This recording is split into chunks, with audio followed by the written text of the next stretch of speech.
नमस्कार दोस्तों, स्वागत है आप सभी का आपके अपने यूट्यूब चैनल अमन प्रयास जीके जीएस में। तो ये वीडियो एसएससी सीजीएल 2024 के जो भी एस्पिरेंट हैं उनके लिए आपका इंपॉर्टेंट होने वाला है। इस वीडियो में हम बात करने वाले हैं कि आपका मेंस के लिए आपका सेफ टारगेट स्कोर क्या रहने वाला है, यानी कि कितने नंबर पर कैटेगरी वाइज आपका जो सिलेक्शन है वो दोस्तों आपका होगा और कितना नंबर लेकर आपको चलना है कि किसी भी कंडीशन में आपको यहाँ पर सीजीएल 2024 में एक पोस्ट मिल जाए। ठीक है, टारगेट स्कोर बताने के पीछे हमारा जो रीज़न है यह है कि अगर आप अभी मॉक टेस्ट दे रहे हैं तो आपको कम से कम इतने नंबर हैं जो कि लाने का प्रयास करना है। तो कहीं ना कहीं ये दोस्तों आपको इस वीडियो के माध्यम से आपको बूस्ट मिलेगा। इसके अलावा इस पॉइंट्स पर बात करेंगे हम लोग कि कैटेगरी वाइज मिनिमम कितना रैंक तक आपका सिलेक्शन हो सकता है। उसके अलावा 21, 2022, 2023 कितने रैंक तक आपका सिलेक्शन हुआ है वैकेंसी के रिस्पेक्ट में, यानी कि कितनी वैकेंसी थी और कितनी रैंक तक आपका सिलेक्शन है जो कि हुआ है। कहने का मतलब है कि यह वीडियो आपके लिए हेल्पफुल होने वाला है। इसके बाद जितने भी एस्पिरेंट है इन सब के लिए एक आपका एडवाइस भी है। एडवाइस आपका यह है, पहला है कि अगर आप सीजीएल 2024 की तैयारी कर रहे हैं तो आप मेंस पर फोकस के साथ साथ अपना प्रिपरेशन कीजिए। ठीक है, यानी कि आप लोगों को मालूम होगा जी कि जो भी आपका करता धरता है वो दोस्तों आपका मेंस ही है। अगर आप प्री क्वालिफाई भी कर जाते हैं तो आपको मेंस देना पड़ेगा। ठीक है, तो मेरा एडवाइस यही है कि आप मेंस के रिस्पेक्ट में आप तैयारी करते रहिए। अगर मेंस के रिस्पेक्ट में अगर तैयारी करते हैं तो प्री भी आपका निकलना निश्चित है। ठीक है, और इसके लिए आप क्या कर सकते हैं, तो आप वीकली 3 मॉक टेस्ट दीजिए। ठीक है, वीकली 3 मॉक टेस्ट में जहाँ पर आपका 2 प्री का मॉक टेस्ट होगा और एक जो मॉक टेस्ट होगा वो दोस्तों आपका मेंस का होना चाहिए। अब बात रही कि आप मॉक टेस्ट दीजिएगा कहाँ। दोस्तों मॉक टेस्ट देने का जो अब तक मार्केट में जो सबसे अच्छा जो प्लेटफॉर्म है वो दोस्तों आपका टेक्स्ट बुक है। और टेक्स्ट बुक पर अभी आपका ऑफर भी चल रहा है फ्यूचर ऑफिसर सेल के नाम से। अगर इस सेल के दौरान अगर आप इनका ईयरली का टेक्स्ट बुक पास प्रो लेते हैं तो ये दोस्तों आपको मात्र 527 में मिल जाएगा। और कूपन कोड एपीजी यूज करते हैं तो आपको यहाँ पर 12% का एक्स्ट्रा ऑफ भी मिलेगा। ठीक है, टेक्स्ट बुक की बात करते हैं तो टेक्स्ट बुक जितने भी भारतवर्ष में एग्जाम होते हैं उन एग्जामों का आपको यहाँ पर मॉक टेस्ट प्रोवाइड कराया जाता है। साथ में साथ आपको पीवाईपी यानी कि प्रीवियस पेपर भी प्रोवाइड किए जाते हैं। ठीक है, भारतवर्ष में तकरीबन लगभग आपको 850 प्लस एग्जाम होता है, 80,000 प्लस मॉक टेस्ट आपका इंक्लूडेड है। आपको ईयरली का टेस्ट बुक पास प्रो में अगर आप 1 साल के लेते हैं 527 में, इसके साथ साथ 17,000 प्लस पीवाईपी भी दोस्तों आपको यहाँ पर देखने को मिलता है। ठीक है, अगर हम लोग बात करते हैं सीजीएल का, तो सीजीएल का आपका न्यू पैटर्न पर आधारित जो भी मॉक टेस्ट हो सकता था आपका टायर 1 का और टायर 2 का, उसको भी दोस्तों आपको यहाँ पर ऐड किया गया है। आप यहाँ पर देख सकते हैं लास्ट अपडेट 4 अगस्त 2024 को किया गया, यानी कि आज का ये अपडेट किया गया है, जहाँ पर आपको 997 टोटल टेस्ट मिलता है, जिसमें से 9 फ्री टेस्ट भी है। अगर आप फ्री टेस्ट देना चाहते हैं इसके बाद आप मॉक टेस्ट ज्वाइन करना चाहते हैं तो वो भी फैसिलिटी दोस्तों आपको यहाँ पर दिया गया है। ठीक है, ये जो मॉक टेस्ट होगा आपको सभी लैंग्वेज में मिल जाएगा। ठीक है, इसके अलावा आपको यहाँ पर सीजीएल टायर 1 टायर 2 का मॉक टेस्ट दे सकते हैं। 997 मॉक टेस्ट मिलता है, जहाँ पर आपको 66 current affairs mock test, 14 static G का मॉक टेस्ट। ठीक है, इसके साथ साथ विभिन्न आपका पोर्शन से जो कि मैथ हो गया, इंग्लिश हो गया, उन सभी का भी मॉक टेस्ट आपको यहाँ पर देखने को मिलता है। ठीक है, तो अगर आप इनका पास परचेज करना चाहते हैं तो इसका जो लिंक है आपको डिस्क्रिप्शन में मिल जाएगा, साथ में कॉमेंट सेक्शन में पिन किया हुआ रहेगा। याद है कूपन कोड आपको APG यूज करना है। ठीक है, इसके अलावा दोस्तों मैं देख रहा हूँ कि आपके एग्जाम के रिगार्डिंग बहुत ही होड़ हल्ला मच रहा है कि आपका जो एग्ज़ाम है वो कब होगा कब नहीं होगा। कोई कह रहा है सितंबर में होगा, कोई कह रहा है अक्टूबर में होगा। तो मेरा आपको एडवाइस यह है कि इस सब से आप दूरी बना कर रखिए। अगर आप इस लेवल का तैयारी कीजिए कि अगर आपका एग्ज़ाम कल भी होता है तो आप वहाँ पर अच्छा परफॉर्मेंस करें। ठीक है, तो इसको आप लोग दूरी बना कर रखिए कि आपका एग्ज़ाम कब होगा कब नहीं होगा। जब भी होगा आपको एक पार्टिकुलर समय दिया जाएगा और आपका एग्ज़ाम जब भी होगा आपको उससे पहले ही सूचित किया जाएगा। ठीक है, ऐसा नहीं है कि आप आज सोए हुए हैं और कल आपको मैसेज आ जाए कि जी हाँ उठिए आपका आज एग्ज़ाम है। ठीक है, तो ऐसा कुछ भी नहीं होना है। तो आप लोग को मेरा एडवाइस है कि आप लोग इन सब से दूरी बनाकर रखिए। ठीक है, बाकी अपना प्रिपरेशन है जो कि करते रहिए। ठीक है, तो चलिए हम लोग आज का जो वीडियो है उसको शुरू कर लेते हैं। सो फ्रेंड्स, सबसे पहले हम लोग सीजीएल 2021 का डेटा देखते हैं कि आपका अलग अलग कैटेगरी में कितना कितना वैकेंसी था और कितने कितने रैंक पर आपका सिलेक्शन है जो कि हुआ था। ठीक है, तो ईवर कैटेगरी की बात करते हैं तो सीजीएल 2021 में जो आपका वैकेंसी था वो दोस्तों आपका 2459 था। ठीक है, ये जो आपका ये इस तरफ जो लिखा गया है वो दोस्तों आपका ये है वैकेंसी और ये है दोस्तों आपका रैंक है। ठीक है, तो आप लोग कन्फ्यूज़ मत होइएगा।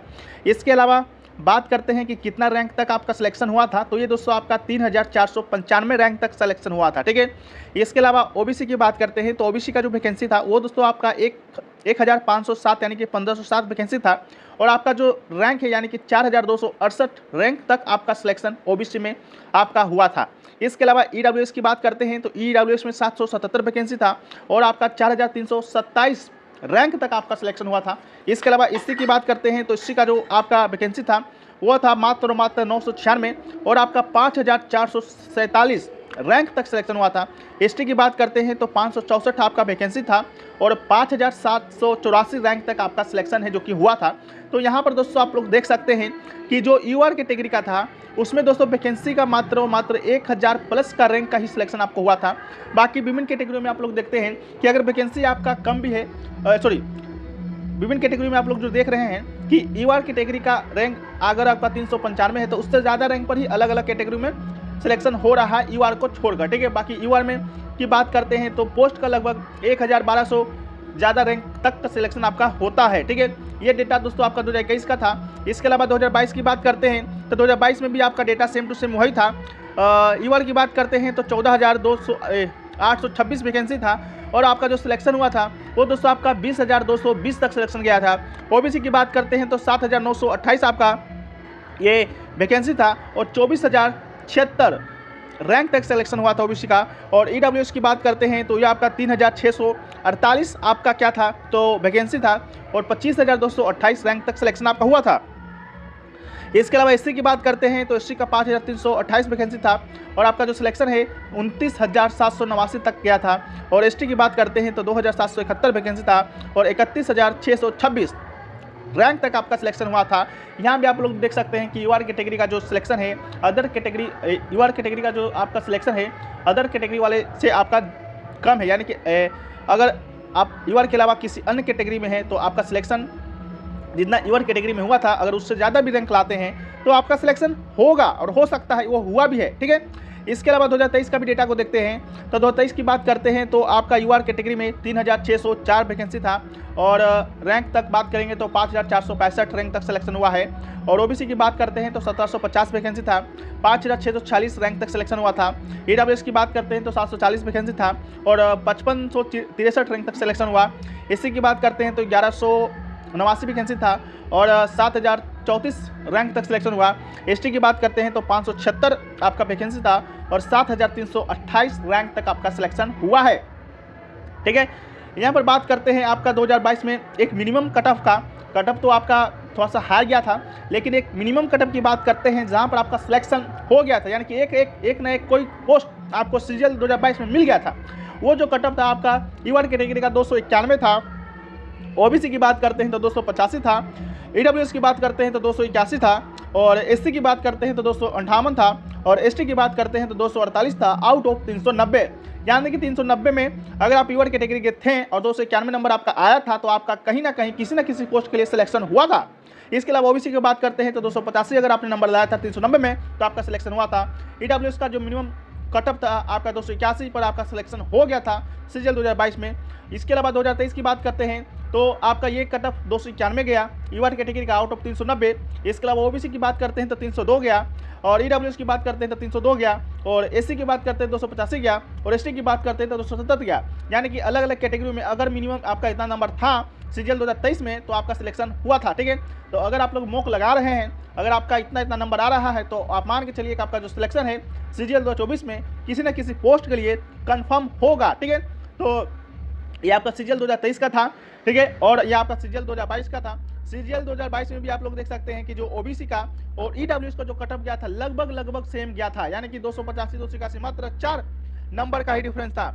उसके अलावा बात करते हैं 23 का, तो 23 में ये जो आपका डिफरेंस आया वो दोस्तों आपका सिमिलर आ गया, यानी कि आपका ओबीसी का जितना कटअप गया था ईडब्ल्यूएस का भी उतना कटअप गया था। अगर आप ओबीसी और ईडब्ल्यूएस के हैं तो दोनों आप सेम है, दोनों को आपको सेम कटअप सेम नंबर लाना होगा कटअप पार करने के लिए। इसके अलावा 2024 की हम लोग जो बात करते हैं तो 2024 में जो आपका टेंटेटिव जो वैकेंसी है आपका 17,727 वैकेंसी है, जो कि अलग अलग कैटेगरियों में और अलग अलग पोस्ट के लिए अभी तो आपका एसएससी ने कोई डेटा जारी नहीं किया है, लेकिन आरटीआई के माध्यम से पता चला है कि आपका यूआर कैटेगरी में 5510 वैकेंसी है, ओबीसी में आपका 3,384 वैकेंसी है, ईडब्ल्यूएस का आपका 1,241 वैकेंसी है, एससी का 295 वैकेंसी है और एसटी की बात करेंगे तो 1,201 वैकेंसी है। ये दोस्तों आपका आज तक का डेटा है। लेकिन ये जो वैकेंसी है पहले ही हमने आपको वीडियो के माध्यम से बताया है कि आपका सीजीएल 2022 में जो वैकेंसी है वो दोस्तों आपका बढ़ना शुरू हो गया है और ये वैकेंसी दोस्तों आपका बढ़कर 20,000 प्लस तक जा सकता है।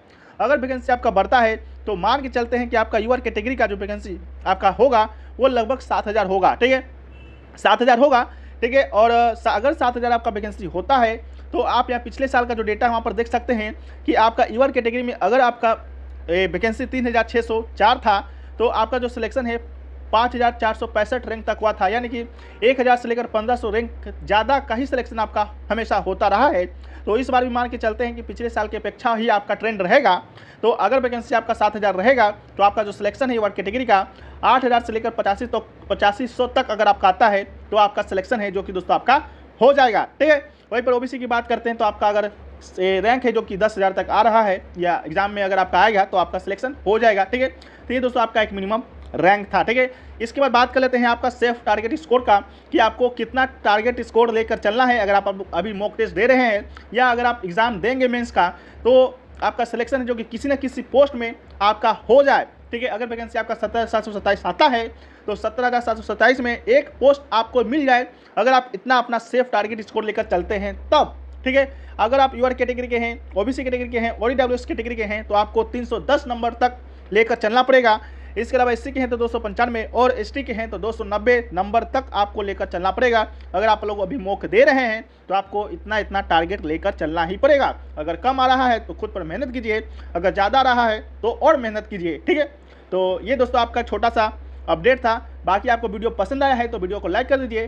चैनल पे अगर आप लोग नए हैं चैनल को सब्सक्राइब कर दीजिए। मिलते हैं हम लोग एक नए वीडियो में, जब तक के लिए जय हिंद।